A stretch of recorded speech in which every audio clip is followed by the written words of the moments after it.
Внимание! Чувате ли този бас? Това не е просто песен. Това е ремикса на годината от Жоро за хората с златни имена.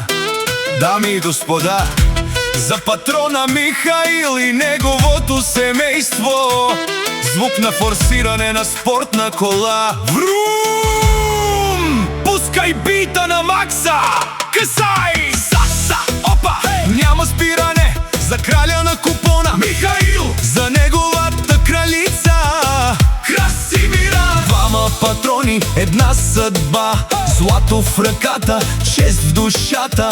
Бахта лета и зора лете овен. Живи и здрави!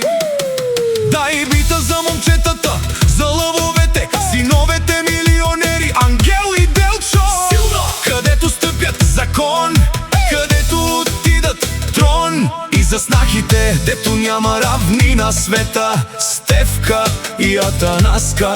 Красота от класа, блясък до тавана. Опа! Опа! Чакай! Чакай! Виж какво става тук. За най-скъпото цвете на тати дъщерята Албена. Светиш, момиче, като чисто злато. И за зетя патрон, най-точният човек Сали. Уважаван, верен, силен довек. Лова и чест за Сали.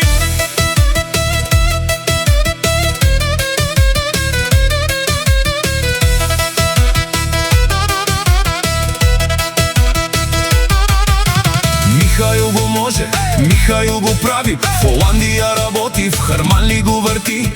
Еврото гъмжи, фамилията блести. Дикене патрония, Саркелена, Ромален.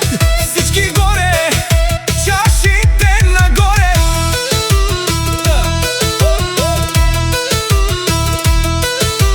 Този нечуван ремикс е за вас от Жоро. Михаиле, Красимира, Ангел, Делчо, Стефка, Атанаска, Албена, Сали. Здраве от стомана, джобовете пълни, софрите тежки. Бъдете живи, здрави и благословени от Бог. Това беше от Жоро за златната фамилия.